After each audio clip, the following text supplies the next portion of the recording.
মা করে ওরাইলারে করি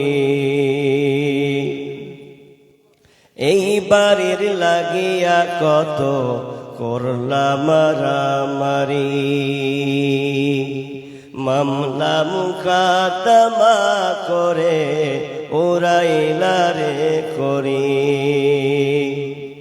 আজকে তুমি যাবে চলে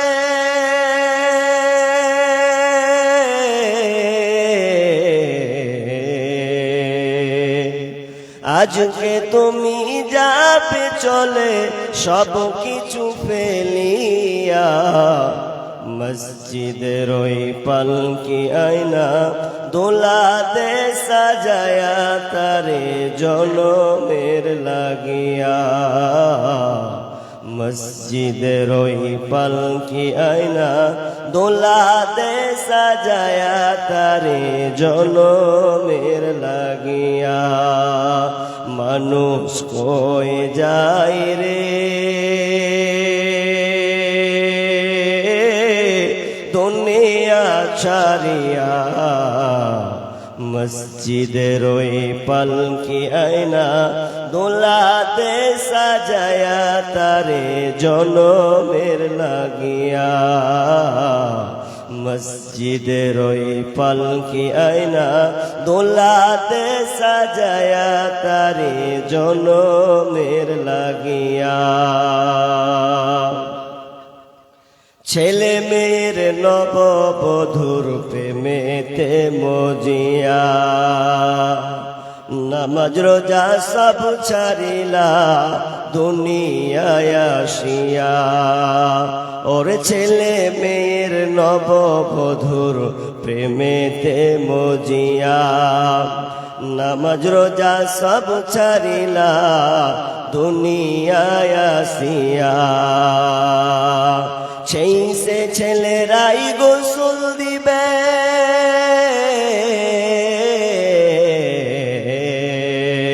সেই ছেলেরাই গোসল দিবে মশারি টাঙিয়া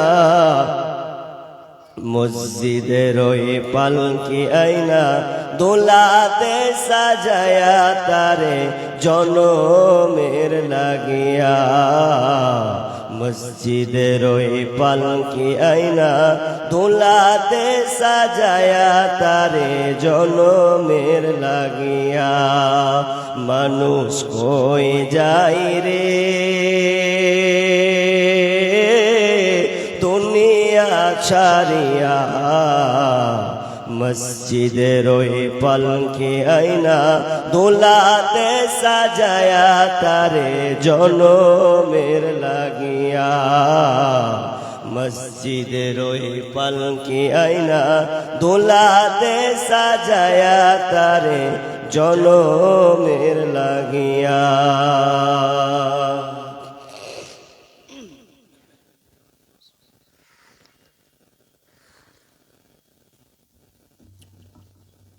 উপস্থিত সম্মানীয় সুযোগ্য আজকের জলসার স্বনামধন্য সভাপতি মঞ্চ উপবিষ্ট আকাদের সদস্য আলেম উলামা বৃন্দ সামনে আমার বিভিন্ন এলাকা থেকে ছুটে আসা ছোট বড় দিনদার ইমানদার মুমিন ভাই সকল এবং পর্দার অন্তরালে প্রজেক্টের মাধ্যমে দেখনেওয়ালি সম্মানিতা মা ও বোনেরা প্রথমে সেই মহান মুনিবের দরবারে প্রশংসা করি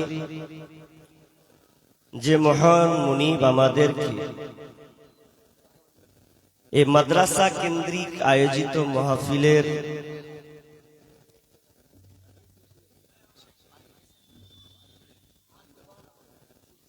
আগাবো পানি পড়ছে এখানে সমস্যা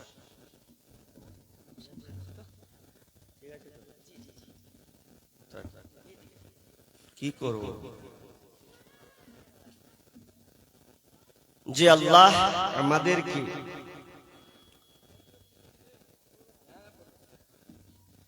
বিভিন্ন আলোচকের মুখ দিয়ে কিছু কোরআন ও হাদিসের আলোচনা শোনা, আমলের উদ্দেশ্যে যিনি আমাদেরকে এই প্যান্ডেলের সামিয়ানার নিচে বসিয়েছেন, সে আল্লাহ সুবহানাহু ওয়া তাআলার প্রশংসা জ্ঞাপন করি, বলি আলহামদুলিল্লাহ। ভাই, রাত এখন 12:10, ব্রেনকে সজাগ করতে হবে, ঘুম ঘুম ভাব আসবে। আমরা সবাই একটু উচ্চ স্বরে আল্লাহর প্রশংসা করি, বলি আলহামদুলিল্লাহ। অতঃপর শান্তি বর্ষিত হোক সকল নবীদের উপর, বিশেষ করে আমাদের শেষ নবী জনাবে মুহাম্মদুর রাসূলুল্লাহ। আমরা সকলে বলি সাল্লাল্লাহু আলাইহি ওয়াসাল্লাম।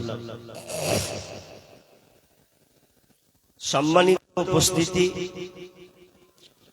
আপনারা আমার কথা বলে শুনে বুঝতে পারছেন যে আমার গলার কন্ডিশন কতটা খারাপ আছে। এরপরেও আপনাদের পানে এই মাদ্রাসাকে লক্ষ্য করে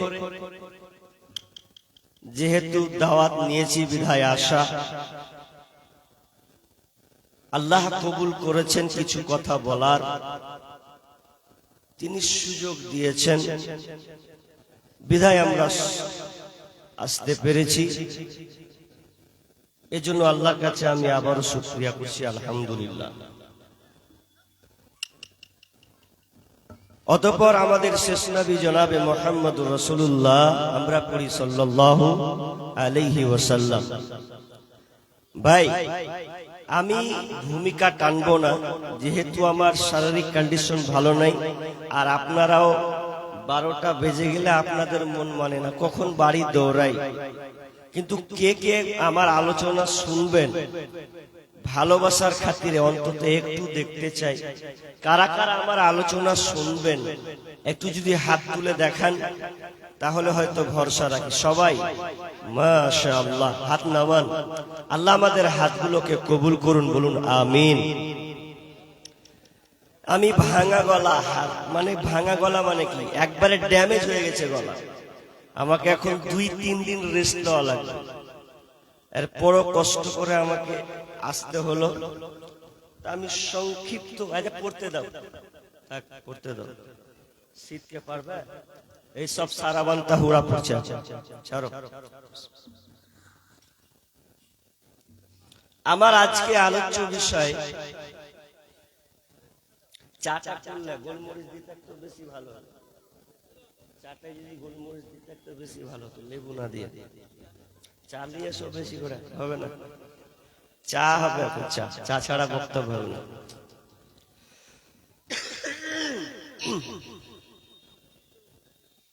আমার আজকে আলোচ্য বিষয় পরীক্ষা। এক আল্লাহ আমাকে পরীক্ষা করেছেন, তো আপনাদের বিষয় দিয়েছি আমি পরীক্ষা। পরীক্ষা এমন একটা সাবজেক্ট, যেই সাবজেক্টে 3টা বিষয় লুকিয়ে আছে। একটার নাম ইজ্জত, একটার নাম বেইজ্জত, আর একটা হবে দরজাত। ইজ্জত, বেইজ্জত, দরজাত, 3টি নিয়ে পরীক্ষা। কেমন? আপনি বা আপনার ছেলে কিংবা মেয়ে স্কুলে যখন মাধ্যমিক পরীক্ষা দেয়, আপনারা মাধ্যমিক বুঝেন তো? মাধ্যমিক, আর এদিকের লোক বুঝেন? মাধ্যমিক পরীক্ষা ক্লাস 10, তার মানে 10-এ উঠবে, সামনে আসবে মাধ্যমিক। মাধ্যমিক পাস করলে ক্লাসটার নাম হচ্ছে 11, যাকে গোদা বাংলা আমরা বলি উচ্চ মাধ্যমিকের দিকে দৌড়াবে। একটা ছেলে যখন পরীক্ষা দেয়, তো পরীক্ষা দিতে গেলে যদি ছেলেটা ভালো মতো লিখে তাহলে পাস, আর যদি ভালো না লিখে, রেজাল্ট যদি ভালো না হয়, তাহলে কি হবে? ফেল। পাস অথবা ফেল। পাস হলে আনন্দ, ফেল হলে কান্না, আর পাস হলে প্লাস পয়েন্ট, তার নাম হচ্ছে দরজাত, অর্থাৎ উত্তীর্ণ। পরের ক্লাসে সে উঠতে পারবে। তো আল্লাহ আমাদেরকে পরীক্ষা করবেন, কয়টা সাবজেক্টে পরীক্ষা করবেন এটা আল্লাহ কোরআনে বলে দিয়েছেন। সূরা বাকারা 155 নম্বর আয়াত আপনি খুলবেন, আল্লাহ তাআলা বলেছেন আমি আমার বান্দাকে 5টা সাবজেক্টে তাকে পরীক্ষা করব। এই 5টা সাবজেক্টে যদি সে পাস করতে পারে তাহলে তার জন্য রয়েছে সুসংবাদ। কারণ ইমানদার হতে গেলে আগে পরীক্ষা লাগবে। তো ছাত্র ভালো না খারাপ পরীক্ষা করলে বোঝা যাবে। তো আল্লাহ বলছেন আমিও পরীক্ষা করব ভালো এবং মন্দ। এখানে চাটা পড়ে গেল গো, লিয়া পালিয়ে গেল, লিয়া পালে হবে, রাখেন যত পারবেন লিয়া আসেন, চা ছাড়া যাবে না আগে। বিসমিল্লাহির রহমানির রহিম।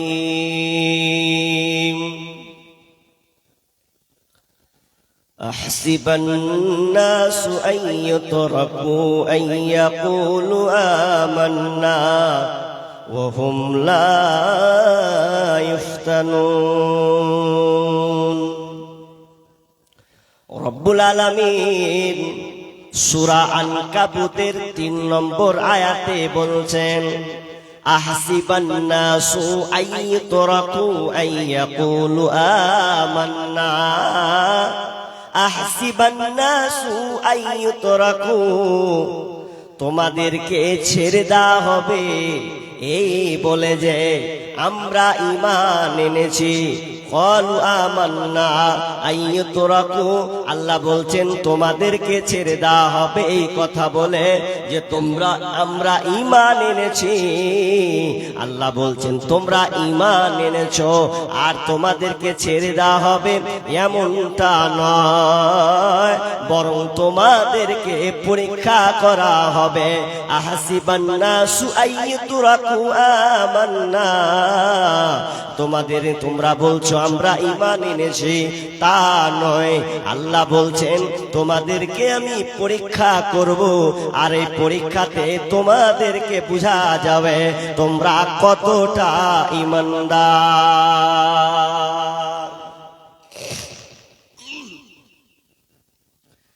পরীক্ষা আল্লাহ করবেন। কেন পরীক্ষা করবেন? আল্লাহ রাব্বুল আলামিন বলছেন কুল্লু নাফসিন যায়িকাতুল মউত, প্রত্যেক প্রাণীকে মৃত্যুর স্বাদ গ্রহণ করতে হবে। ওয়ালা নাবলুকুম বিশ-শাররি ওয়াল খায়রি ফিতনা ওয়া ইলাইনা তুরজাউন। রব্বুল আলামিন বলেন আমি তোমাদেরকে ভালো এবং মন্দ দিয়ে পরীক্ষা করব।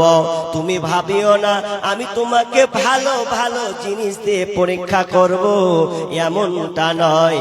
আল্লাহ বলছেন কখনো কখনো তোমাকে আমি মন্দ কিংবা খারাপ দিয়ে আমি আল্লাহ তোমাকে পরীক্ষা করব, এবং তোমার ঈমানের ক্যাটাগরিটা, তোমার ঈমানের তালাটাকে আমি ঘুরিয়ে দেখব। তোমার ঈমানি জাজবাটা কেমন আছে, ঈমানি শক্তি তোমার কেমন আছে, এটা আমি আল্লাহ পরীক্ষা করব। খাব্বাব রাদিয়াল্লাহু তাআলা আনহু আল্লাহ রাসূলের কাছে গিয়ে বলছেন ইয়া রাসূলুল্লাহ, আমরা তো মার খেতে খেতে শেষ হয়ে গেলাম, তো আপনি কি আমাদের জন্য দোয়া করবেন না? কাফের মুশরিকরা তো আমাদেরকে মেরে শেষ করে দিলে, তা আপনি আল্লাহর কাছে দোয়া করুন না। খাব্বাব রাদিয়াল্লাহু তাআলা আনহুকে বিশ্বনবী বলছেন খাব্বাব রে, তুমি এমন একটা আমাকে প্রশ্ন করলে যেই প্রশ্নটা এত অধৈর্য হওয়ার প্রশ্ন, অথচ শুনে লাও এমন একটা সময় ছিল মানুষের ঈমান কত মজবুত ছিল, ঈমানের জওয়ানির শক্তি তাদের কতটা ছিল। সেই সময় পূর্বের বাদশারা, জালেম শাসকরা যারা ছিল, ঈমানদারকে ধরে ধরে নিয়ে আসা হতো। ধরে নিয়ে এসে তাদেরকে জমিনে গেড়ে দেওয়া হতো। গেড়ে দেওয়ার পর লোহার করাত নিয়ে আনা হতো, আর লোহার করাত নিয়ে এসে মাথার সামনে নিয়ে আসা হতো। আর মাথার সামনে নিয়ে এসে মাথাকে দ্বিখণ্ডিত করে দেওয়া হতো। তার মানে একটা বডিকে দুইটা বডি বানিয়ে দিত, অর্ধেক অর্ধেক করে বানিয়ে দেওয়া হতো। এরপরেও তারা ঈমানকে তারা ছাড়েনি, কষ্টকে মেনে নিয়েছে। শুধু তাই নয়, খাব্বাব রে সেই জমানার ঈমানদারদেরকে কোমর পর্যন্ত পুঁতে দেওয়ার পর লোহার চিরুনি নিয়ে আসা হতো। আর লোহার চিরুনি নিয়ে এসে তাদের শরীর থেকে চামড়াগুলোকে খালিয়ে দেওয়া হতো, চামড়াগুলোকে শরীর থেকে আলাদা করে দেওয়া হতো। এরপরেও তাদেরকে এক চুল পরিমাণ ঈমান থেকে সরাতে পারেনি। তবে খাব্বাব শুনে লাও, এমন একটা সময় আসবে সানা থেকে নিয়ে হাদারাল মউত পর্যন্ত মানুষ একমাত্র আল্লাহ ছাড়া কাউকে ভয় করবে না। এই ভয়টা আর কোনোদিন থাকবে না। খাব্বাব কেন প্রশ্ন করতেন? কারণ খাব্বাবের উপরে চলেছে নির্যাতন, নির্মম নির্যাতন, অত্যাচার চলেছে। খাব্বাবকে কত নির্যাতন করা হয়েছে। খাব্বাব এমন একজন ব্যক্তি যিনি হচ্ছেন একজন কৃতদাস। তিনি এক উম্মু আম্মারের কাছে থাকতেন। তিনি আস্তে আস্তে বড় হলেন, তিনি দাসে দাসে পরিণত ছিলেন, গোলাম ছিলেন। এমন সময় বিশ্বনবীর ইসলামী দাওয়া, ইসলাম প্রচারের কথা শুনে তিনি কোরআন তেলাওয়াত শুনে ইসলাম গ্রহণ করলেন। খাব্বাব এমন একজন সাহাবী, 5 জন 6 জন নম্বরে সেই খাব্বাবের নাম আছে। ওই খাব্বাব এমন একজন ব্যক্তি, এমন একজন সাহাবী যার উপরে তা উম্মু আম্মা, আপনার কি নাম? সেই সময় কুরাইশ বংশরা খাব্বাবের উপরে নির্যাতন চালাতেন, এমন নির্যাতন চালাতেন তাকে মারতেন আর বলতেন, খাব্বাব রে তুমি ইসলাম ধর্মকে ছেড়ে দাও। খাব্বাব বলতো, না আমি ইসলাম ছাড়ব না। কত তার ইমানি জাজবা, কত তার ইমানি পাওয়ারফুল ছিল। শুধু তাই নয়, হঠাৎ করে কোনোবার আসলে খাব্বাবের মাথায় গরম লোহা মাথাকে ঠেকিয়ে দেওয়া হতো, এবং মাথা ঠেকিয়ে দিলে সঙ্গে সঙ্গে খাব্বাব অজ্ঞান হয়ে যেতেন। শুধু তাই নয়, খাব্বাবকে এমন জায়গা নিয়ে যাওয়া হতো, অঙ্গারের সামনে নিয়ে আসা হতো। বড় এত বড় পাথরগুলোকে নিয়ে এসে কয়লার সামনে গরম করা হতো। গরম করার পর খাব্বাবকে বুকের উপরে উল্টা করে শুইয়ে দিত। এমন আগুন, অঙ্গার আগুন যে শুইয়ে দিলে তার শরীর থেকে, তার পিঠ থেকে যেন গোশতগুলো ঝলঝল ঝলঝল করে যেন পড়তে থাকে, পুড়তে থাকে। আর ওই রক্তগুলো কয়লাতে, রক্তে পড়ার কারণে কয়লাগুলো পর্যন্ত আপনার নিভিয়ে যেত। শুধু তাই নয়, একদিন খাব্বাব গায়ে চাদর দিয়ে যেন সব সময় থাকতেন। উমর রাদিয়াল্লাহু তাআলা আনহুর জামানায় যিনি খলিফা ছিলেন, উমর বলছেন, খাব্বাব তুমি তোমার গায়ে সব সময় চাদর দিয়ে থাকো, কেমন তোমাকে নির্যাতন করা হয়েছে?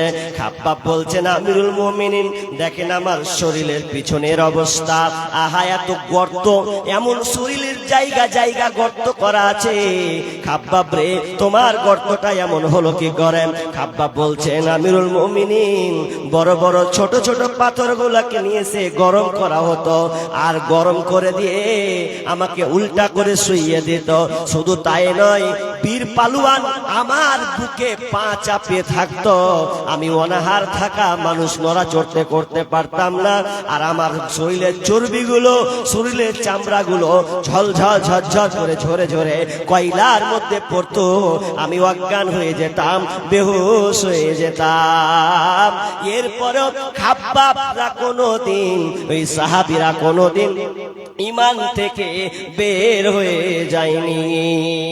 দেখো কেমন ঈমান এনেছে আমার নবীর সাহাবারা, সেই যুগের সাহাবারা। দেখো কেমন ঈমান এনেছে আমার নবীর সাহাবারা, সেই যুগের সাহাবারা। হযরত বেলাল এনেছে ঈমান কত কষ্ট করে, মরুভূমির গরম বালুতে তাজা রক্ত ঝরে, তবুও বেলাল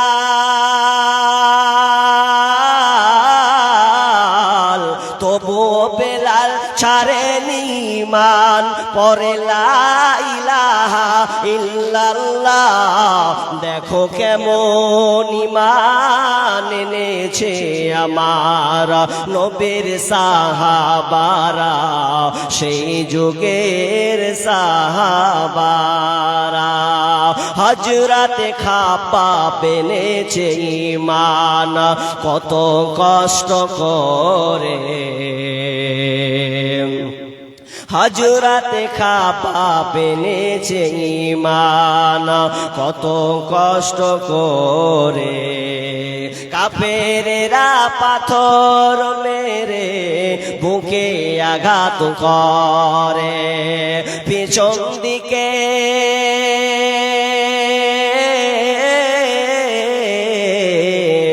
পিছন দিকে তাকালে পরে দেখা যায় তার বুকের সিনা। দেখো কেমন ঈমান এনেছে আমার নবীর সাহাবারা, সেই যুগের সাহাবারা। হযরত হানজালা এনেছে ঈমান কত কষ্ট করে, বিয়ের পরে প্রথম রাত্রে ছিলেন বাসর ঘরে। হযরত হানজালা এনেছে ঈমান কত কষ্ট করে, বিয়ের পরে প্রথম রাত্রে ছিলেন বাসর ঘরে। যুদ্ধের দামামা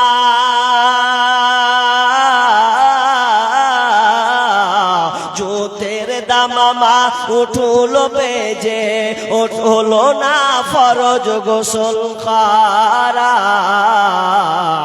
দেখো কেমন ঈমান এনেছে আমার নবীর সাহাবারা, সেই যুগের সাহাবারা।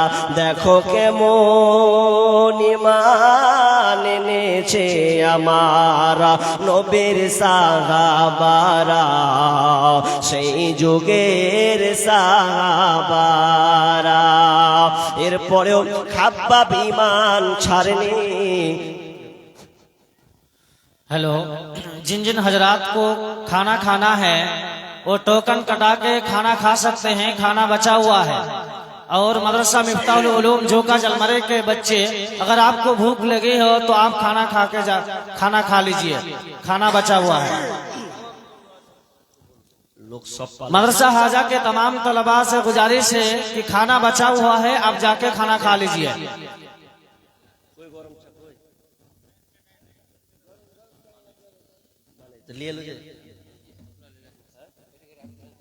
गरम चल ढालो ढालो ढालो ढालो भैया।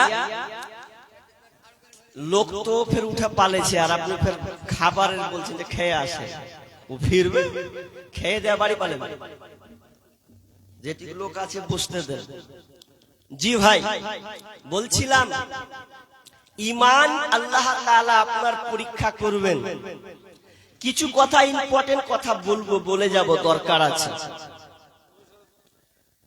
আল্লাহ তাআলা নিজেই বললেন যে তোমাদেরকে আমি 5টা বিষয়ে প্রশ্ন করব, 5টা বিষয়ে তোমাদের আমি পরীক্ষা করব। এই 5টা সাবজেক্টে তোমাদেরকে পাস হতে হবে। চলেন কি কি 5টা পরীক্ষা আপনাদের করবে আল্লাহ বলছেন। বিসমিল্লাহির রহমানির রহিম। ওয়ালা নাবলুওয়ান্নাকুম বিশাইইন মিনাল খাউফ ওয়াল জু' ওয়া নাকসিম মিনাল আমওয়াল ওয়াল আনফুসি ওয়াস সামারাত ওয়া বাশশিরিস সাবিরিন। আল্লাহ রাব্বুল আলামিন বলছেন, ওরে আমার বান্দারে, আমি তোমাদেরকে 5টা বিষয়ে তোমাদেরকে আমি পরীক্ষা করব। এই 5টা পরীক্ষা ভালো এবং মন্দ মিশে থাকবে, কিন্তু তুমি যদি এই 5টার উপরে পাস করে নাও তাহলে তোমার জন্য রয়েছে সুসংবাদ। নাম্বার 1, 1 নাম্বার আল্লাহ আমাদেরকে পরীক্ষা করবেন। ওয়ালা নাবলুওয়ান্নাকুম বিশাইইন মিনাল খাউফ। আল্লাহ বলছেন, আমি তোমাদেরকে ভয় ভীতি দিয়ে পরীক্ষা করব। আমি তোমাকে ভয় দিয়ে তোমার ঈমানটাকে আমি যাচাই করে নেব। তোমার ঈমানটা কেমন আছে আমি তোমার মধ্যে ভয় দিয়ে আমি আল্লাহ পরীক্ষা করব। আজি আপনার যে বিহার, এটা বিহার পড়ছে, আপনাদের এদিকে এসআইআর হয়েছে? জি, এনআরসি চালু হয়েছে।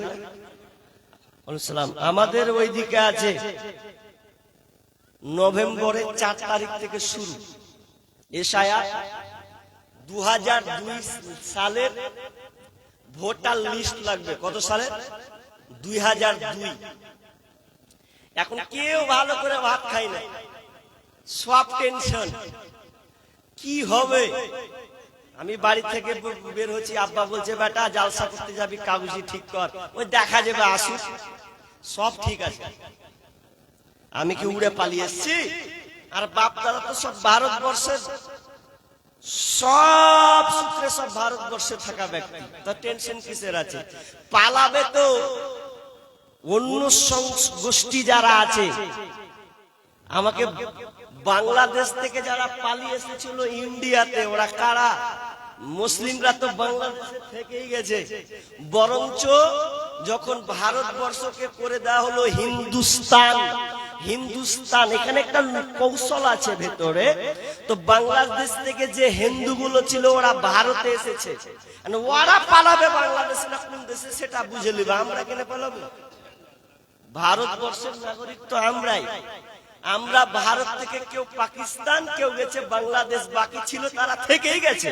তো আমাদের আবার কি টেনশন আছে? এখন আবার টেনশন ধরা পড়ছে কারা জানেন? হিন্দু সম্প্রদায়ের কিছু গোষ্ঠী থাকে, ভাগ আছে, সন্ন্যাসী আছে, আর কিছু আদার্স আছে। তো এরা এখন বিপদে পড়ে গেছে, কারণ আবার ওদেরকে আস্থা দিয়েছে দামোদর নরেন্দ্র মোদী, এই যে প্রধানমন্ত্রী, তিনি বলেছেন তাদের আস্থা দিয়েছেন। ওরা এখন বেকায়দায় পড়ে গেছে। 2002 সালের লিস্ট বের করতে হবে এখন। তো আল্লাহ বলছেন যে আমি জালেম শাসক দিয়ে পরীক্ষা করব, সেটা এনআরসি হোক আর এসআইআর হোক আর আপনার ডিসেল ক্যাম্পে দিয়ে হোক, জেলখানায় বন্দি দিয়ে হোক, আল্লাহ বলছেন আমি পরীক্ষা করব। এটা নরেন্দ্র মোদীর খেলা নয়, আল্লাহ এটা শুরু করেছে আমাদের। কিন্তু আমরা বেআক্কেল, বেঈমানদার হয়ে গেছি, ভয় করছি কি হবে কি হবে। ভয় হওয়ারই কথা। জোহরের সময় মুয়াজ্জিন আজান দিচ্ছে, হাইয়া আলাস সালাহ হাইয়া আলাল ফালাহ।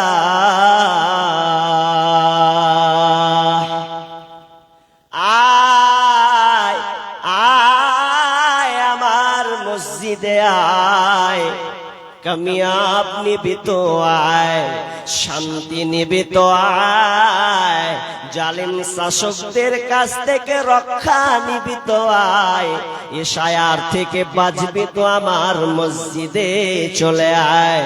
কিন্তু না না, চাচাকে বলছি, চাচা জোহরের আজান হয়েছে, নামাজটা আগে পড়েনি। চাচা পাল্টা বলছে, ভাতিজা তুই পড়গা, আমাকে ভ্যাট ভ্যাট করতে আসিস না, আমার 2002 লিস্টের নাম খুঁজে পাই না, আমার অবস্থা কিন্তু খারাপ। অথচ ওই চাচাকে আল্লাহ 5 বার ডেকেছে নিরাপত্তা দেওয়ার জন্য, কিন্তু সে আসলো না। আল্লাহ বলছেন, বান্দারে তুই শোন, আমি আল্লাহ তোকে ভয় ভীতি দিয়ে পরীক্ষা করব। এনআরসি নিয়ে তুই কোনো টেনশন করিস না, কাগজগুলোকে ঠিক রাখ, তুই টেনশন মুক্ত থাক, তুই না ইমানদার, তোর কেউ কিছু করে নিতে পারবে না। তোকে ভয় ভীতি দেখাবে, ভয় দেখাবে, এই ভয়ে তুই যেন আত্মহারা হয়ে যাস না। আল্লাহ রাসূল যখন প্রথম লগ্নে ইসলাম প্রচার করতেন, সেই পূর্বাঞ্চলের 2টি বড় সবচাইতে দেশ ছিল, সবচাইতে মারাত্মক 2টি দেশ ছিল, যে এত শক্তিশালী দেশ, যেই 2টা দেশ সারা পৃথিবীর ওয়ার্ল্ড ফার্স্টে ছিলেন। একটার নাম হচ্ছে রোম, আর একটার নাম হচ্ছে পারস্য। রোম এবং পারস্য এমন একটি 2টি দেশ, যেই 2টি দেশকে কেউ থামতে পারতো না, ওদের কেউ যুদ্ধে হারাতেও পারতো না। কিন্তু একদিকে ঘটনা আমি আপনাদেরকে বলে, ভয় কাকে বলা হয়, ভয় আপনি কাকে করবেন। এই পারস্য এবং রোম বর্তমান যার নাম হচ্ছে ইতালি কিংবা ফ্রান্স, ইতালিকে বলা হয় রোম, আর পারস্যকে বলা হয় ইরান। এই 2 দেশের রাজা ছিলেন উমারের জামানায়। যখন তিনি খলিফা নিযুক্ত হলেন, সেই পারস্যর সঙ্গে রোম সম্রাট হিরাক্লিয়াসের সঙ্গে একটা যুদ্ধ যেন চলতে আছে। এমন সময় হিরাক্লিয়াস সে আরব দেশের আপনার কিনা সৈনিকদেরকে, মুসলিম সৈন্যদেরকে অ্যাটাক করলেন। কেন তো অ্যাটাক কর, আমরা তো ফেল হয়ে যাব, আমরা তো হেরে যাব। কিন্তু এর ফলকৌশলে যে আরবদের সেই সৈন্যদেরকে, মুসলিম সৈন্যদেরকে, তাদের কাফেলাকে অ্যাটাক করা হোক, তাদের ঈমানকে পরীক্ষা করা হোক, তাদের ঈমানি জজবা কতটা আছে এটা আমি পরীক্ষা করব। বাদশা হিরাক্লিয়াস, সেই পারস্যের বাদশা হিরাক্লিয়াস, রোমের বাদশা হিরাক্লিয়াস, যাকে আরবিতে বলা হয় কাইসার, তিনি এবার বললেন, তোমাদের কাফেলার মধ্যে কে এমন আপনার সেনা আছে, কে দায়িত্বে 1 নম্বর আছেন, কে লিডার আছে বলো। একজন লিডার দাঁড়িয়ে গেল, যার নাম হচ্ছে আব্দুল্লাহ বিন হুযাফা। আব্দুল্লাহ বিন হুযাফা দাঁড়িয়ে গেলেন। দাঁড়িয়ে যাওয়ার পর বললেন, আমি হলাম এই কাফেলার লিডার, আমি এদের একটা দলের লিডার। বলছে তুমি আসো। আসার পর বসা হলো। দেখেন তার ভয় তাকে কতটা দিচ্ছে। রাজা বলছে, বাদশা বলছে, ওরে আব্দুল্লাহ তুমি শোনো, তুমি যদি ইসলাম ধর্মকে ছেড়ে দাও, ইসলাম ধর্মকে ছেড়ে দাও, যদি ইসলাম ধর্মকে না ছাড়ো, তাহলে তোমাকে হত্যা করা হবে, মারা হবে। আব্দুল্লাহ বলছেন, কোনো আপত্তি নাই, আপনি যা খুশি তাই করেন, আমার কোনো আপত্তি নাই। এবার বলছে, বাদশা বলছে, আব্দুল্লাহ শোনো, শুধু তাই নয়, আমি তোমাকে 3খানটা অফার দিব, যদি একটা কাজ তুমি ছেড়ে দাও, তুমি যদি ইসলামকে ছেড়ে দাও, তাহলে তোমাকে নিরাপত্তা দেওয়া হবে। শুধু তাই নয়, আমার যে রাজত্বটা দেখছো, এত বড় বিশাল সাম্রাজ্য, এই রাজ্যটা আমি অর্ধেক রাজ্য তোমার রাজত্ব, সাম্রাজ্য তোমার নামে লিখে দেব আব্দুল্লাহ। শুধু তাই নয় আব্দুল্লাহ শোনো, এ তো পাবে আমার মেয়ে, আমার কন্যা, এত সুন্দরী মেয়ে, আমার মেয়ের সঙ্গে তোমার বিবাহ দিয়ে দেওয়া হবে। তুমি ইসলাম খানাকে ছাড়বে কিনা বলো। আব্দুল্লাহ বলছেন, না না, আমি ঈমান ছাড়তে পারবো না। যতই আপনি আমাকে হুমকি দেন না কেন, যতই আমাকে আপনার প্রবণতা দেখান না কেন, আপনার রাজ্যের যতই আমাকে প্রবণতা দেখাক না কেন, আপনি যাই আমার নামে লিখে দেন না কেন, আমি এগুলো পরোয়া করি না, আমি এগুলো চাই না। বরং আমি ইসলাম খানাকে পেয়ে নিজেকে ধন্য মনে করে নিয়েছি। বলছে, বারে তো বিশাল ব্যাপার, আর ইমানের পাওয়ার। মেরে দিব বলছি, তা বলছে মেরে দেন গা, কিছু করার নাই, সাম্রাজ্য লিখে দিব, লিব না। আরে আমার সুন্দরী মেয়ে আছে, দিয়ে দিব, হব না। মারবি তো মেরে দে, ইসলাম ছাড়বো না। এবার ইসলাম ছাড়বে না, রাজা থামতে না পেরে বলছে এই, জেলে ভর, ওকে জেলে ভর, বন্দি করে ওকে খাবার দিবি না কেউ। দারোয়ানকে বলছে খাবার দিতে হবে না, খাবার বন্ধ রাখ। জেলে ভরে দেওয়ার পর আব্দুল্লাহ জেলের মধ্যে আছেন, খাবার বন্ধ, খাবার নাই, একদিন নাই, 2 দিন নাই, 3 দিন নাই, 4 দিন নাই, 5 দিন পর্যন্ত তার পেটে কোনো খাবার নাই। এমন সময় হয়তো সে মারা যাবে, আর কোনো যেন কথা নাই, নড়াচড়া যেন করতে পারছে না। এমন সময় দারোয়ান বলল বাদশাকে, বাদশাহ আব্দুল্লাহ তো মারা যাবে, ওকে তো কিছু খাওয়ানো হোক, নইলে আপনি তাকে কিভাবে নির্বাচন করবেন, কিভাবে তার ইমানি পরীক্ষা নিবেন। তখন বলছে এক কাজ করো, তাকে খাবার দাও, কিন্তু খাবার হালাল খাবার দিবে না। খাবার যখন দিবে তো শূকরের মাংস তাকে খাওয়াবে, শূকরের মাংস দেবে, আর সাথে মদের সঙ্গে পানি মিশিয়ে মদ তাকে দেবে। এটা সে খাবারটা খেয়ে নেবে, তাহলে তার মধ্যে খাবারের ভয়ে, অনাহারের ভয়ে, খিদের ভয়ে সে খেয়ে ফেলবে, তার ইমানি চেতনা, ইমানি দুর্বলতা গ্রাস পাবে। দারোয়ান দিয়ে যে দিচ্ছে, খান ভাই কি আছে? শূকরের মাংস আছে, আর কি আছে? মদের সঙ্গে পানি মিশানো আছে। যখন এই কথা বলা বন্ধুরে, 5 দিনে না খেয়ে থাকা আব্দুল্লাহ যেন আর খাই না, ঢুলে ছেড়ে দিয়েছে। কেন? তো মুসলমানদের জন্য শূকরের মাংস খাওয়া হারাম, মদ পান করা হলো হারাম, এই জন্য আব্দুল্লাহ মুখে নিছে না। অথচ কোরআনে বলা হয়েছে, যদি তোমার কাছে কোনো বিকল্প খাবার না পাওয়া যায়, কোনো খাবার যদি তোমার কাছে না থাকে, তাহলে তুমি হারাম খাবার খেয়ে তুমি নিজেকে বাঁচিয়ে নিতে পারো। কিন্তু আব্দুল্লাহ বিন হুযাফার ঈমান দেখেন, না আমি খাবো না, যদি আমি মরে যাই তবুও ভালো, কিন্তু আমি জালিম শাসকের কাছে, এই বেঈমানের কাছে আমি আমার ঈমানকে বিক্রি করতে পারবো না। কোনো খেলো না। বাদশা তো বেকায়দায় পড়ে গেলেন, কি হবে কি হবে। এবার বলছে এক কাজ কর, একে তো থামতে পারলাম না, থামতে পারলাম না, চল ওকে উল্টা করে টাং, উল্টা করে টেনে ওকে পিটাতে শুরু কর। আব্দুল্লাহ বিন হুযাফাকে উল্টা করে টাঙিয়ে দেওয়া হলো। টাঙিয়ে দেওয়ার পর তাকে মারতেই থাকলো, মারতেই থাকতো, মারতেই থাকলো। এরপরেও ওকে বলা হচ্ছে, বল তুই ইসলাম ছাড়বি কিনা বল। আব্দুল্লাহ বলছে, না, আমার যতক্ষণ পর্যন্ত শ্বাস চলছে ততক্ষণ পর্যন্ত আমি ঈমান ছাড়ব না, আমি ঈমান ছাড়ব না। এবার নামিয়ে দেওয়ার পর বলছেন, আব্দুল্লাহ রে শোন, তোকে এবার মারলাম তো আরো তোকে ছাড়ব না, এবার তোকে আমি গরম তেলে ফেলে দেব। তখন ওর বাদশা হিরাক্লিয়াস বলছেন, ও দারোয়ানেরা তোমরা এক কাজ করো, তোমাদের সৈন্য যারা আছো তোমাদের বড় কড়াইকে নিয়ে আসো, কড়াইকে গরম উত্তপ্ত করে দাও। উত্তপ্ত করে দেওয়ার পর ওদের কাফিলার 80 জনের মধ্যে একজনকে নিয়ে আসো, ওকে আগে এই গরম তেলে চুবড়ে দাও। একজনকে নিয়ে আসা হলো, গরম তেল টপ টপ টক বক করে যেন ফুটছে, আর যখনই তাকে যেন ভরে দেওয়া হলো, যেমনই তাকে ওই উত্তপ্ত গরম তেলের মধ্যে যেমন ডুবিয়ে দিয়েছে, গোটা শরীর থেকে ঝরঝর ঝরঝর করে চামড়া, আপনার চামড়াগুলো, গোশতগুলো খসতে পড়েছে, হাড্ডি যেন দেখা যাচ্ছে।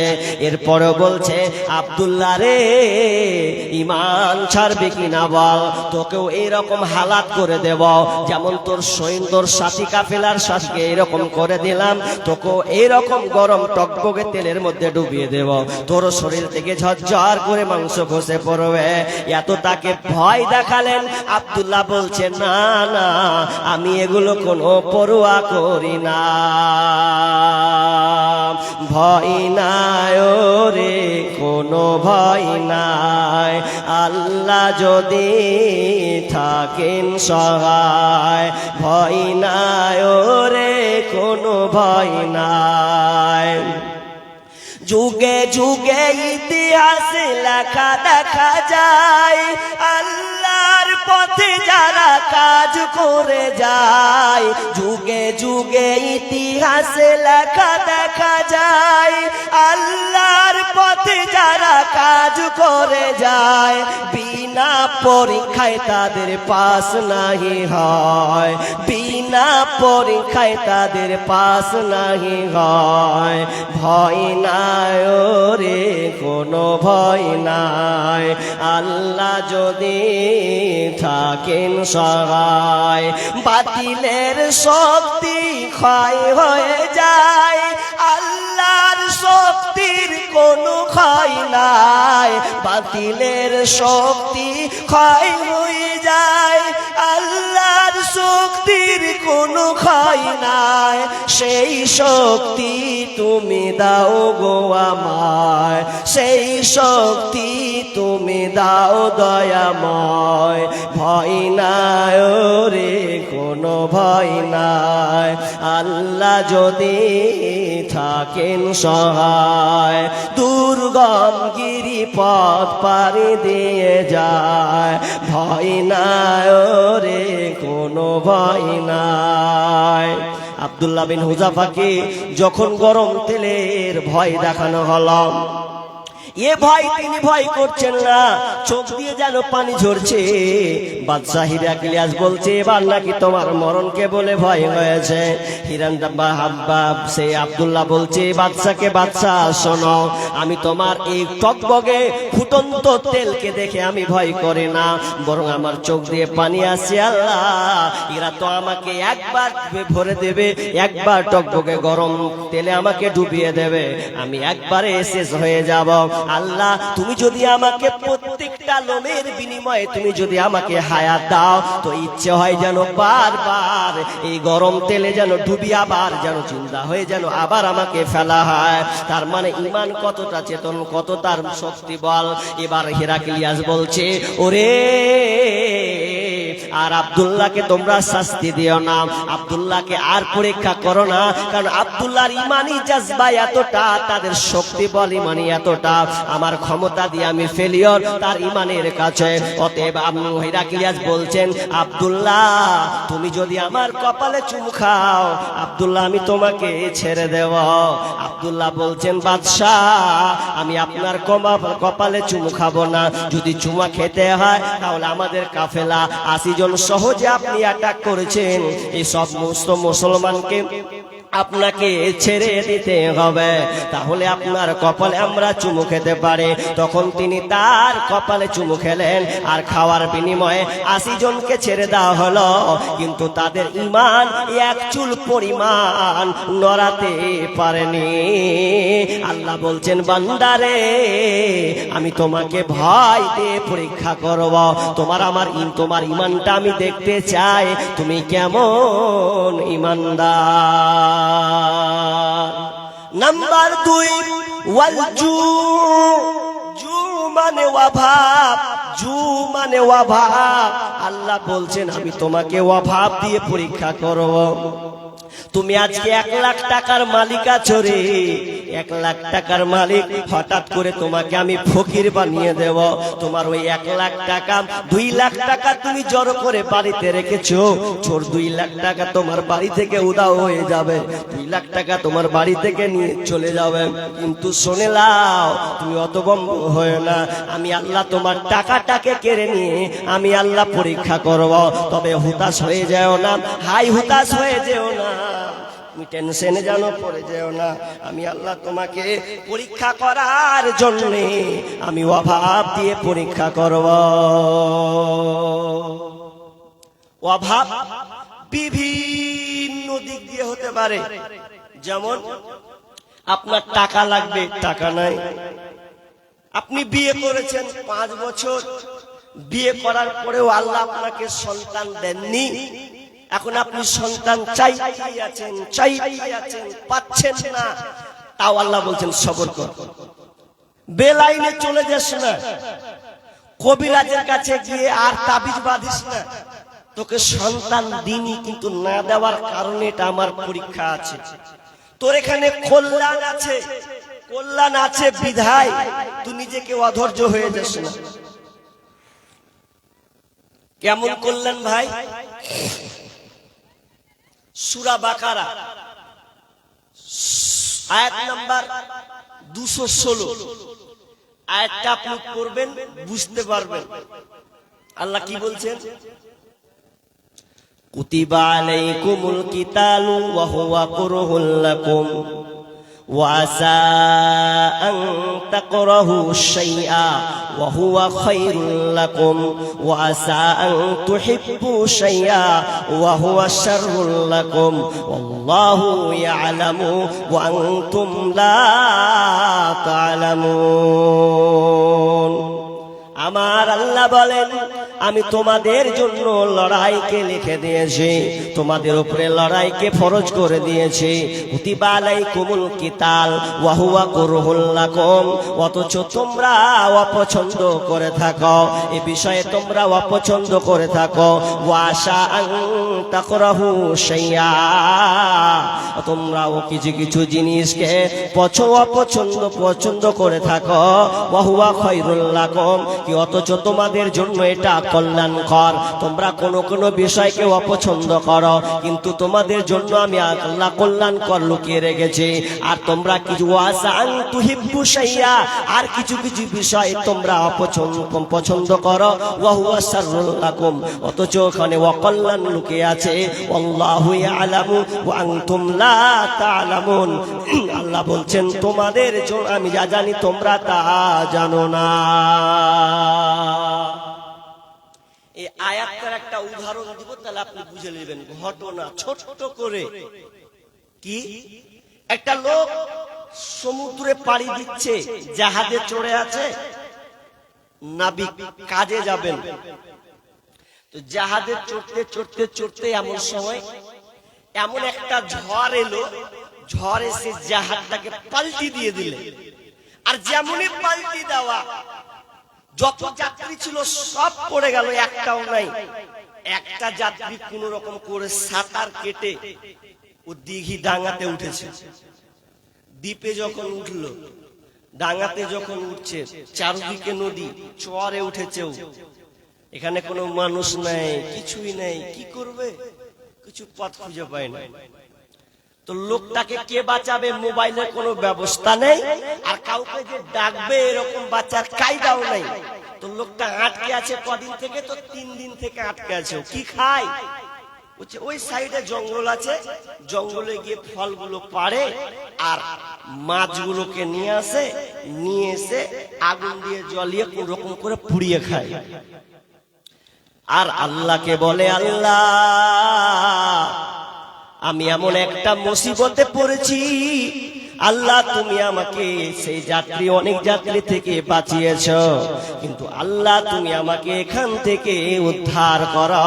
আমি বড় মুসিবতে পড়েছি, কেউ নাই, খবর দেওয়ার কেউ নাই।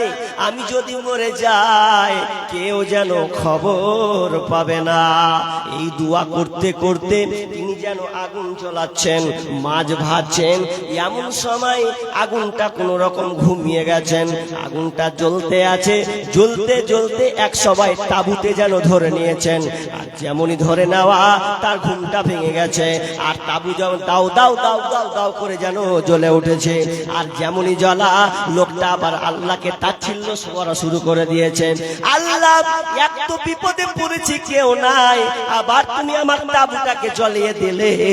আল্লাহ, কি তোমার একটুও দয়া হয় না? একটুও কি তোমার মায়া হয় না? কি করে আমি এবার বাঁচব? কে আমাকে রক্ষা করবে? আল্লাহকে তাচ্ছিল্য করছে। ই করতে করতে যখন ও দেখছে অনেক সময় হয়ে গেল, সকাল হয়ে গেছে, চোখ বুজে নিয়েছে, আবার সকাল হচ্ছে, তো এক জায়গা দিয়ে জাহাজ চলে আসছে। তো জাহাজটা আসছে কোথা, যাবে উল্টা দিকে, তো যাবে ওর দিকে আসছে। এ তো দেখে মাথা খারাপ, আরে জাহাজ আমার দিকে আসছে মনে। যেমনি জাহাজ আসা, ব্রেন কিন্তু তার কাজ করে না, কি হয়েছে। এবার নাবিকরা যখন এসে বলছেন, ভাই তোমাকে উদ্ধার করার জন্য আমরা এসেছি। এবার লোকটা বলছে, নাবিক বলো তোমরা কেমন করে আমার খোঁজটা পেলে? আমি তো এখানে একা, কেউ তো আমার খবর নেওয়ার নাই, কেউ তো জানতে পারবে না, কিন্তু তোমরা আমার খোঁজ খবর কিভাবে পেলে বলো? নাবিকরা বলছে, তুমি যে জায়গাতে আছো এই জায়গাতে আগুন জ্বলছে, দাও দাও করে ধোঁয়া উঠছে। আমরা দেখলাম এই ধোঁয়াটা কোথাকার, কিসের ধোঁয়া। যখনই ধোঁয়াটাকে দেখতে পেলেন তখন আমরা ছুটে যেন চলে আসলাম। আমরা মনে করলাম এখানে কোনো মানুষ বিপদে পড়েছে, অথবা এখানে কোনো মানুষ আছে, নইলে তো আগুন ধরবে না। যখনই এই কথা বলা, লোকটা আবার যেন সেজদাতে পড়ে গেছে, আল্লাহ তুমি আমার তাঁবুটাকে জ্বলিয়ে আমার উপকার করেছ, বরং যদি না জ্বলাতে তাহলে আমার কেউ খোঁজ নিত না। আগুন জ্বলেছে বলে, আগুন আমার তাঁবু পুড়েছে বলে ওরা আমাকে নিতে আনতে এসেছে। আল্লাহর করিশ্মা, আল্লাহর কৌশল বুঝা আমাদের বড় দায়। লোকটা ভাবতে পারেনি যে তাঁবু পুড়লোতে এটা আমার জন্য কল্যাণকর লোকে আছে, কিন্তু আমি মনে করছি অকল্যাণকর। আপনাকে আল্লাহ সন্তান দেননি, তাই বলে আপনি আত্মহারা হয়ে যাচ্ছেন যে কেন আল্লাহ আমাকে সন্তান দিচ্ছেন না। আল্লাহ বলছেন আমি তোমাকে অভাব দিব। অভাব টাকা হতে পারে, অভাব খাদ্য হতে পারে, অভাব তোমাকে বাঝা করে দিতে পারে। বাঝা জি, কিন্তু বাঝা করে দিলেও আল্লাহ বলছেন খবরদার বাতিলের কাছে যাবি না। আপনাদের এদিকের আছে কিনা জানি না, আমাদের ওদিকের মানুষ মেয়েদের যদি পেটে বাচ্চা না হয় ওরা তাবিজ বাঁধে। আর আমাদের বাড়ির পাশে কিছু জায়গা, পাশে ডিস্ট্রিক্ট হচ্ছে বীরভূম, পাথর চাপড়ি নাম শুনেছেন আপনারা? শুনেছেন পাথর চাপড়ি? হাজি এদিকের লোক শুনেছেন পাথর চাপড়ি নাম? পাথর চাপড়ি মানে কি, ওখানে পীর বাবারা থাকে, ওখানে পীর বাবারা থাকে, তো ওখানে মান্নত মানতে যায়। কারো যদি ছেলে না হয় তো কে মুরগি, কে আপনার ছাগল, বিভিন্ন কিছু নিয়ে মান্নত করে দেয়, বাবারে তোমার নামে রাহে করে দিলু, আমার যেন একটা ছেলে হয়। আবার ছেলে চাওয়ার কায়দা কেমন বলবো, শুনবেন বলবো?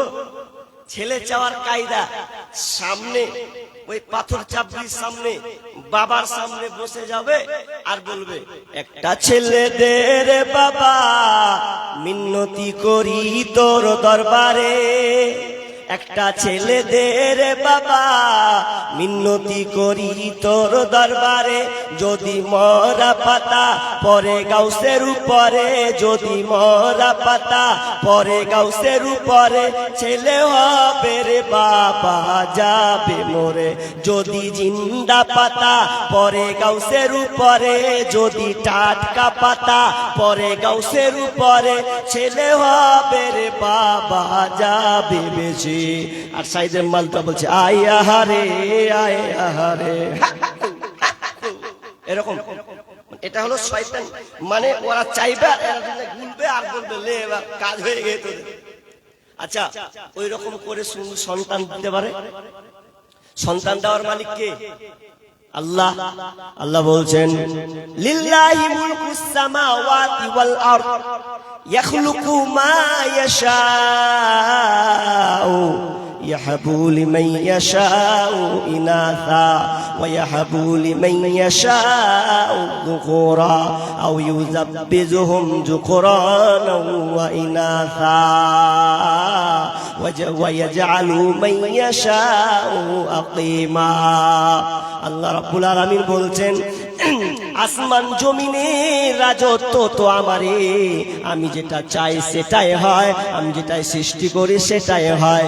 আমি আল্লাহ যাকে চাই তাকে কন্যা সন্তান দান করে, কাউকে আবার পুত্র সন্তান দান করে। আও ইউযাব্বিজুহুম যুকরানা ওয়া ইনাসা, আমি আল্লাহ যাকে চাই পুত্র কন্যা উভয় দান করে। ওয়া ইয়াজআলু মান ইয়াশাউ আকিমা, আর আমি আল্লাহ যাকে চাই তাকে বন্ধা করে দিই, বাঁধা করে দিই। মা রে, বোন রে, তুমি যতই তুমি কারিশমা লাগাও না কেন, আল্লাহ যদি কবুলিয়াত না হয়, আল্লাহ যদি কবুল না করে, তাহলে তোমার পেটে সন্তান আসবে না, আসবে না। কিন্তু বেটি ছেলের কথা শুনে আর একবার গা জ্বলে গেছে। আপনার এদিকের বেটি ছেলে ভালো, আমার ওদিকের বেটি ছেলে ধুলিয়ান হসপিটালে দুটা মেয়ে পাশাপাশি আছে, আর গল্প ধরিয়ে দিয়েছে। ওই বুবু ওকে ঠেলছে, ওকে ঠেলছে, দিয়ে বলছে বুবু জানিস এখনকার জামানাতে কবিরাজ গালা কো আল্লাহ কইতে হবে। বলছে কেন কেন রে বুবু, কবিরাজ কো ফের আল্লাহ কইতে হবে, এটা কোন কথা? তো বলছে এই লেগা কইতে হবে, জানিস কবিরাজ গালা আজকাল দেখি ছেলে করে দিচ্ছে, কঠিন জ্বালা। কবিরাজও ছেলে করে দিচ্ছে, ওই জন্য ওকে আল্লাহ বলতে হবে। আসলে কবিরাজ নয়, কবিরাজ বুঝতে পারে না, এই কৌশলকে দিলে হবে। কিন্তু না, এটা একটা ভণ্ডামি, ভণ্ডাবে। কবিরাজ সন্তান দিতে পারে না একমাত্র আল্লাহ ছাড়া।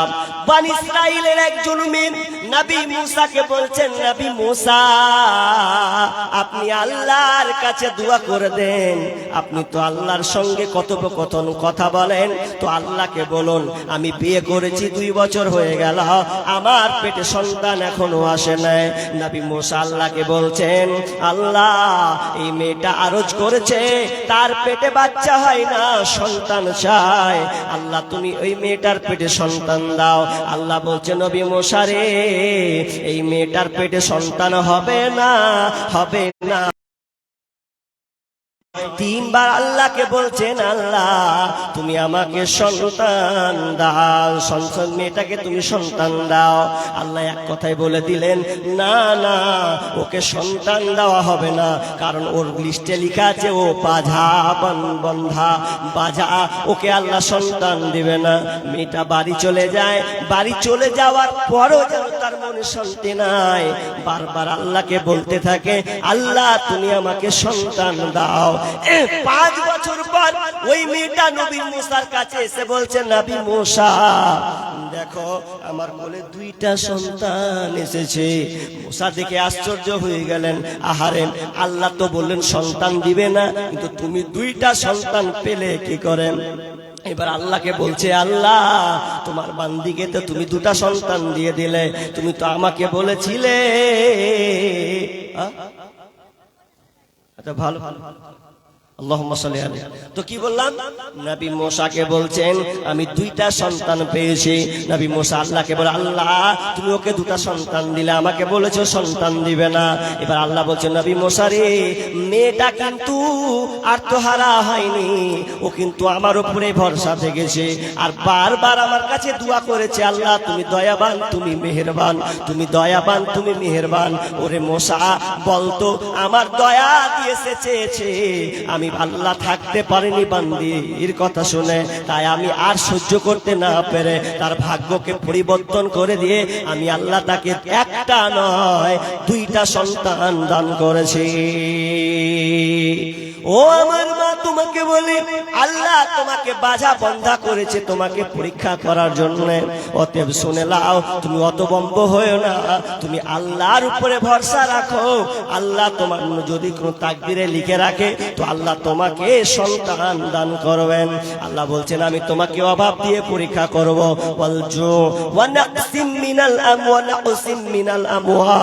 আল্লাহ বলছেন আমি তোমাকে ধন সম্পদ দিয়ে আমি আল্লাহ পরীক্ষা করব। ধন সম্পদ টাকা পয়সা দিয়ে আল্লাহ বলছেন তোমাকে আমি পরীক্ষা করব। ধন সম্পদ, এই যে কদিন বৃষ্টি হলো, আপনাদের এদিকে ক্ষয়ক্ষতি কেমন হয়েছে জানি না। আমাদের 29 তারিখে বিশাল ঝড়, বৈকাল সন্ধ্যার আগে থেকে নিয়ে মাগরিবের একটু আগে 29 তারিখ এমন জোরে ঝড় আর এমন বৃষ্টি, পুরো মাঠকে নদী বানিয়ে দিয়েছে। পুরো মাঠ নদী, ফসল একটাও নাই, তলে চলে গেছে। কত বড় পরীক্ষা। আর আপনাকে এদিকে কি হয়েছে জানি না, তো আমাদের অবস্থা খুবই খারাপ। আমার বাড়ির পিছনে এতখানি করে পানি, ভাবছি বাড়ি ছেড়ে যাবো কি করে, আল্লাহ ওয়াজ করতে বাড়িতে থাকতে হবে মনে হয়। তো এতটা পানি, তো আল্লাহ বলছে বান্দা আমি তোমার মালকে পরীক্ষা করব, তোমার ধন সম্পদ কে আমি আল্লাহ পরীক্ষা করব, কিন্তু পরীক্ষাতে তোমাকে পাস হতে হবে। পাস হলে হবে না, তোমাকে আজকে আমি টাকার মালিক করেছি, টাকার মালিক করেছি, এই টাকার মালিক দেখে তুমি হতহারা হয়ে যেও না। আল্লাহ আমি পরীক্ষা করব। কেমন? বনী ইসরাইলের 3 জন ব্যক্তি ছিলেন। একটার নাম হচ্ছে কুষ্ঠ রোগী, যাকে বলা হয় কুষ্ঠ রোগী মানে ঘা পচড়া, সারা শরীরে ঘা। আর একটা লোক হচ্ছে, তার নাম হচ্ছে টেকো। টাকপরা বুঝেন আপনারা? টাকপরা কাকে বলে? মাথা টাকলা, যার চুল নাই, ও হচ্ছে টেকো, টাকপরা যাকে বলা হয়। আর একটা লোক হচ্ছে ওয়ান্ধ। ওয়ান্ধ তো ওয়ান্ধ 3টা লোক। আল্লাহ বলছেন যা ওদের একটু দেখ কি চাইছে ওরা। ফেরেশতা এসে বলছেন কুষ্ঠরোগী যার ঘা পচড়া, গোটা শরীরে ঘা, ওকে বলছে কি খবর দোস্ত, কি খবর? বলছে কি আর খবর, যে আল্লাহ আমাকে ব্যারাম দিয়েছে, গোটা শরীরে পচা ভরে গেছে, কেউ আমার দিকে তাকায় না, দুর্গন্ধে টিকতে পারে না, সব পালিয়েছে। বলছে কি করতে হবে? বলছে আল্লাহ যদি এটা ভালো করে দিত কতই না ভালো হতো। তো লোকটা হাত বুলিয়ে দেওয়া, তেমনি একদম সুন্দর শারীরিক গঠন, পরিপূর্ণ শরীর সে ফিরে পেল। ফিরে পাওয়ার বলছে পুরো আমার শরীর সুস্থ। এবার লোকটা বলছে আচ্ছা তুমি কি ভালোবাসো গো? বলছে আমি কি ভালোবাসি, আমি উট ভালোবাসি, উট। তাকে একটা উটনি দিল, ঘটনাটা লম্বা আছে, শর্টকাটে বলছি। উটনি দিল, উটনি দেওয়ার পর চলে গেল লোকটা। আল্লাহ তোমার মালে বরকত দিক, চলে গেল। যে টাক পরা টেকো, মাথার চুল নেই, যার অল্প বয়সের মাথার চুল নেই, ওকে বিয়ে করবে কে? বুঝি মাথা খারাপ, চুল নেই, তোকে কে স্বামী বানাবে? ওই জন্য আমার বিয়ে হয় না, আর আমার দিকে ভালো করে কেউ তাকায়ও না। যদি চুলটা গজে ভালো, বীর পুরুষের মতন লাগবে, যুবক লাগবে, ঠিক আছে। বুলিয়ে দেওয়া হলো। বুলিয়ে দেওয়ার পরে সুন্দর সে চুল ফিরে পেল, তার দেহ গঠন সুন্দর হয়ে গেল। এবার তাকে বলা হলো ভাই তুমি কি ভালোবাসো বলো? তো বলছে আমি গাই ভালোবাসি। তাকে গাভী দেওয়া হলো, বাচ্চা সহ একটা গাভী দেওয়া হলো। দিয়ে বললে আল্লাহ তোমাকে বরকত দান করুক। 3য় জনের কাছে চলে গেলেন। 3য় জনের কাছে গিয়ে একজন অন্ধ ব্যক্তি, যে চোখে দেখতে পায় না পৃথিবীর আলো কেমন, জন্মগতভাবে সেই অন্ধ। এবার লোকটাকে বলছে ভাই তুমি অন্ধ মানুষ, তুমি কি চাও বলো? তো বলছে যে আমার যদি চোখটাকে ফিরিয়ে দেওয়া হয়, তাহলে দুনিয়ার আমি আলো দেখতে পাবো, মা বাবাকে দেখতে পাবো, এক কথায় চলাফেরা আমার সুন্দর হবে, সব কিছু আমার প্রকাশ পাবে। লোকটাকে চোখে হাত বুলিয়ে দিল, চোখটা তার ভালো হয়ে গেল, চক্ষু সে ফিরে পেল। এবার তাকে বলা হলো তুমি কোন জিনিসটা ভালোবাসো? তো বলছে আমি ছাগল ভালোবাসি। তাকে একটা ছাগল দেওয়া হলো, গাভী ছাগল তাকে দান করা হলো। দিয়ে পর দোয়া করে দিয়ে বলছে যা ঠিক আছে, আল্লাহ তোমাকে বরকত দান করো। এবার আল্লাহ বলছেন কয়েক বছর পর আল্লাহ বলছেন ফেরেশতারে এবার যা ওই 3 জনকে পরীক্ষা কর, দেখতো তাদের অবস্থা কেমন আছে। মাল তো আমি আল্লাহ দিলাম, এবার পরীক্ষা কর। শুনেন একটা কথা বলি আপনাকে, মিডিলে কথাটা বলার আগে, আপনাকে আল্লাহ টাকার মালিক করেছে, 10 বিঘার জমির মালিক বানিয়েছে, কত বিঘা ধান লাগিয়েছেন, কত কিছু লাগিয়েছেন। মনে রাখবেন আপনার দুয়ারের সামনে যদি কোনো মানুষ আছে, ফিরিয়ে দিবেন না। সেখানে মাদ্রাসার কোন লোক হোক, কোন মৌলানা হোক, কোন মলবি হোক, কোন অসহায় লোক হোক, যদি কেউ কিছু চাইতে আসে ফিরিয়ে দেবেন না, চেষ্টা করবেন। কারণ লোকটা হয়তো মানুষ রূপে আছে, হতে পারে আল্লাহ তাকে ওই রূপ ধারণ করে আপনার বাড়িতে পাঠিয়েছে আপনার মালকে পরীক্ষা করার জন্য। জি, পরীক্ষা করার জন্য হতে পারে। মনে করিয়েন না যে এ মার এই জুব্বা পরে আছে, ই আছে, মানে কে না কে, যাও না, এটা আল্লাহ আপনাকে পরীক্ষা করতে পারে। জি, অনেক সময় এটা হয়। একটা ঘটনা, একটা লোক এলো খেতে, ওকে খেতে দিল, সুন্দর করে খেতে দেওয়ার পরে লোকটাকে আবার কিছু দিবে এরকম তার মনে বাসনা, তো 1 মিনিট হয়নি, আরে হাফ সেকেন্ড মাত্র হয়েছে, লোকটাকে যদি এবার তাকাচ্ছ আর লোকটাকে দেখতে পাই না। কে ছিল লোকটা? আল্লাহ মাঝে মধ্যে পরীক্ষা করে। আরে মওলানা দিয়েও আপনাকে পরীক্ষা করবে, আপনার কাছে চাইতে পাঠা হবে, না হলে আপনি যদি ফেলিওর হয়ে যান, বুঝি বলেন নেই কিছু আছে, তার উপরে নেই বলছেন, আল্লাহ বলছেন সামনে বছর আসবে তো ধানের কুকুরি সবচেয়ে 12টা বাজে, তোর এই হালাত, ধানের 12টা আবার বাজিয়ে দেব, এরকম হয় না? কত হাদিস নেবেন, কত ঘটনা পড়ে আছে। জি না, মাদ্রাসাওয়ালা চাইতে আসলে, মসজিদওয়ালা চাইতে আসে, ইয়াতিম চাইতে আসলে, অসহায় মিসকিন চাইতে আসলে, পারলে দেন, না পারলে ভালো ভাষা দিয়ে বুঝিয়ে তাকে বিদায় দেন। আপনি মস্করা ঠাট্টা করে তাকে তাড়িয়ে দিবেন। এবার লোকটা যখন এসেছে, আসার পর প্রথম লোকটার কাছে ফের আল্লাহ তাআলা ফেরেশতাকে পাঠান, যা ওই ওর কাজ, যা, কার কাজ মনে আছে আপনাদের? তো কার কাজ? প্রথমটা কারা? কে কোন লোকটা? জি, কুষ্ঠরোগী, ঘা পচড়া ভর্তি। ওকে বলছে, ভাই ফেরেশতা পরীক্ষা করছেন মানুষের নিয়ে, ভাই খুব গরিব, অনেক দূর বাড়ি, তো মনে করছিলাম বাড়ি যেতে অনেক সময় লাগবে, আমার সওয়ারি নাই, তো তুমি আমাকে একটা উট দিবে। একটা উট দাও, তোমাকে আল্লাহ হাজার হাজার উট দিয়েছে, একটা উট থেকে ওকে আল্লাহ হাজার হাজার উট দিয়েছে, একটা উট দাও, সামান্য একটা। কি বলছে জানেন? কাল থেকে পেয়েছি উট, আর তোকে আমি একটা উট দিয়ে দেবো, চারটিখানি কথা বলছে। দেখেন, আল্লাহ আপনাকে অনেক উট দিয়েছে, উত্তর দিচ্ছে আমি বাপ দাদার কাল থেকে পেয়েছি। আল্লাহ আবার কিসের উট? আমি নিজে মেহনত করে আমার বাপ দাদার কাল থেকে পেয়েছি।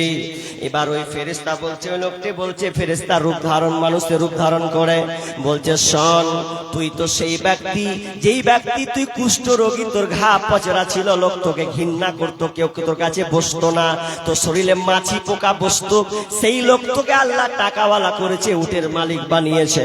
আজ তুই উটের মালিক হয়েছে, আমি তোর কাছে একটা উট চাইতেছি, তুই দিলি না, বাপ দাদার দুহাই দিলে।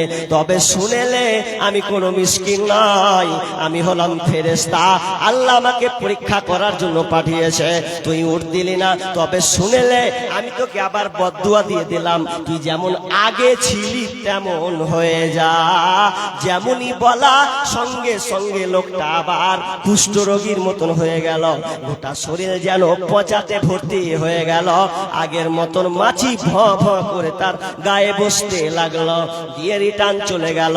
এবার চলে গেল টেকোর কাছে, টেকোর কাছে গিয়ে বলছেন, ভাইয়া খুব বিপদে পড়েছি, একটা আমার গাই দরকার, গরুর দরকার, যদি আমাকে দিয়ে দাও একটা তো খুব ভালো হয়। একই কথা বাপ দাদা দিয়েছে, আল্লাহ আবার কোথায়? বাপ দাদার কাল হতে পেয়েছি, নিজের পরিশ্রম করে এতগুলা করেছি, না তোমাকে দিব না, যাও ভেগে যাও এখান থেকে। তখন ওই লোকটি বলছে, শুনে নাও, আমি কোনো মানুষ নই, আমি হলাম ফেরেশতা, আল্লাহ আমাকে পাঠিয়েছে, তুমি বাপ দাদার দুহাই দিলে, আর তুমি এমন একজন ব্যক্তি ছিলে, তুমি ছিলে টেকো, তোমার মাথায় চুল ছিল না, তোমাকে কেউ ভালো নজরে দেখতো না। তবে শুনে নাও, আল্লাহ তোমাকে যেমন আগে বানিয়েছিল টেকো, ওই রকম যেন বানিয়ে দেয়। যেমনই বলা সঙ্গে সঙ্গে তার আবার টাক পরাসে হয়ে গেল, আগের মতন হয়ে গেল। নাম্বার 3 নম্বর ব্যক্তি অন্ধ ব্যক্তি। অন্ধ ব্যক্তির কাছে গিয়ে বলছে, ভাইয়া আপনি তো ছিলেন অন্ধ ব্যক্তি। বলছে, হ্যাঁ আমি আপনার কাছে এসেছি, আমি এ বিপদে পড়েছি, একটা ছাগল দরকার। সঙ্গে সঙ্গে টেকো অন্ধ ব্যক্তি বলছেন, ভাই তুমি একটা ছাগল নেবে, তুমি একটা ছাগল চেয়েছো না, আমি চাই না আমি তোমাকে বাধা দিই, কারণ এগুলো আমি পাইনি, আল্লাহ আমাকে এগুলো দান করেছে। অতএব তুমি আমার ছাগলের পাল দেখতে পাচ্ছ, তোমার জয়টা মন কয়টা তুমি নিয়ে চলে যাও। আল্লাহ আমাকে দিয়েছে, আল্লাহ আমাকে দিয়েছে, আর আমি তোমাকে দেব না, এটা হয় না। তোমার জটা মন কথা নিয়ে চলে যাও, আমি বাধা দেব না। যেমন এই কথা বলা, ফেরেশতার সঙ্গে সঙ্গে বলছে তোমাদের তিনজনের মধ্যে তুমি পাস করে নিলে, তোমাকে পাস করে দেওয়া হলো, কারণ তোমার ইমানই আল্লাহ পরীক্ষা করলেন তোমার ধন সম্পদ দেখে। অতএব অন্ধ ব্যক্তি তুমি পাস করে নিয়েছো, আমি তোমার মান নিব না, কারণ আমি কোনো মানুষ নয়, আমি হলাম একজন ফেরেশতা। জি, তাহলে আপনার মাল নিয়ে আপনি গর্ব করতে পাবেন না। আপনাকে আল্লাহ ধন সম্পদ দিয়েছে পরীক্ষা করার লেগে, কারণ আল্লাহ বলছেন আল মাল ওয়াল বানুনা, ছেলে সন্তান সম্পদ এগুলো হচ্ছে তোমার জন্য জিনাত।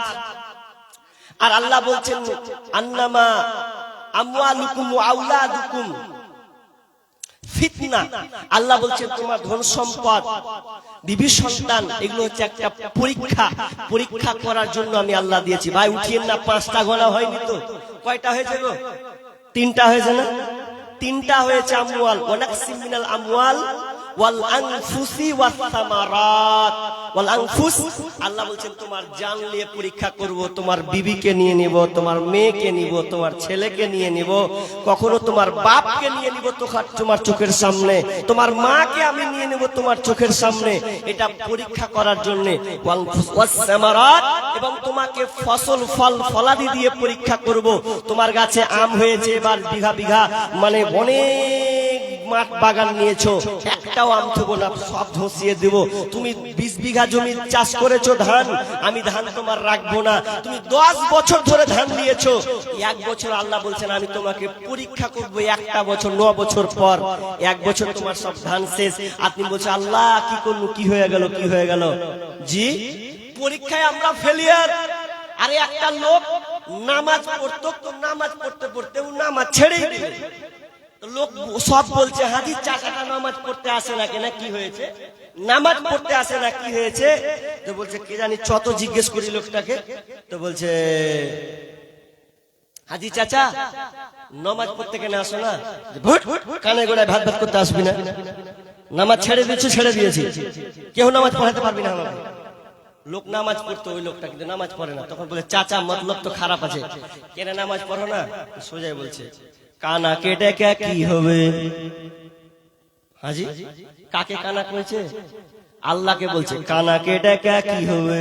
যে ব্যাপারটা বুঝলাম না, কানা আবার কোন ধরনের কথা? তো বলছে কানা এই জন্য কানা যে আমার 4টা বেটা, 4টা বেটি 1টা বেটা, 4টা বেটি 1টা বেটা, 3টা বেটা ভালো 1টা বেটি, 3টা বেটি ভালো 1টা বেটি অসুস্থ। আর আমার ছোট একটা 4-5 বছরের ছেলে, আমার আদরের সন্তান, আমি ওকে নিয়ে গর্ব করতাম, ওকে নিয়ে স্বপ্ন দেখতাম আমি বুড়া হব, আমার সন্তান বড় হবে, বাজার করবে, হাট বাজার করবে, আমাকে ভালো লাগবে। কিন্তু রে আল্লাহ, রে আল্লাহ, এখন দেখছি আমার 4টা বেটি বেঁচে আছে, তো আল্লাহ তো লিলে তো আমার ছোট বেটাকে লিলে। আর যদি আল্লাহ তো পারতো আমার 4টা বেটি, আমার 1টা বেটি অসুস্থ ছিল, পারলে তো আমার অসুস্থ বেটিটাকে লিত, তো আমার কোনো দিক্কত ছিল না, কোনো আফসোস ছিল না। লিলে তো আমার বেটাটাকে লিলে, ওই লেগা আমি কানা কেটে কি করব? বাহ, ভালোই যুক্তি।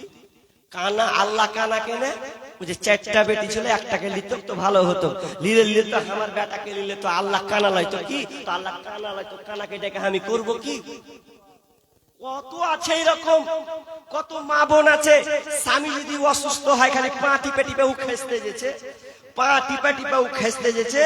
তো খেসতে যখন যেছে তো বলছে যে আর স্বামীটা এত দুর্বল, এত অলস, পা হাত টিপতে টিপতে আমার জান জ্বলেছে।